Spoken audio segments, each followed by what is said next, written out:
finally in Timaru. 2-hour drive from our last campsite, and it's a gorgeous place. It reminds me a lot of Brighton. Yeah, all these buildings and stuff. Where's the car parked? Melina? I can't figure out that out. Good response. Pardon? You don't know where you park the car? Yes, I know where. Okay, sweet.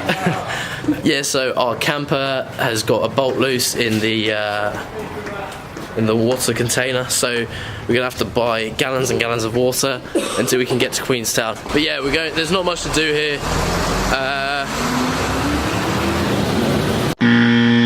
We're going to go to Caroline Bay Beach, chill out, go for a walk, check out some penguins, fly the drone, and yeah, there's gonna be a short YouTube video about Timaru. So yeah, hope you like it. One thing I have noticed is that all these towns along the way are very industrial.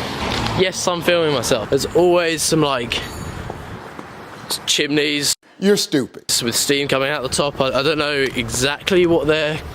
Very interesting to see that. And there's long tracks of railway, and there's always cargo on it. So yeah, it's very industrial side of New Zealand, I think. Oh, we found the car.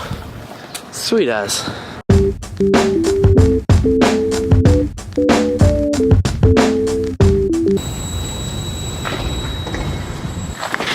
There you go. Very industrial indeed. So yeah, told you so.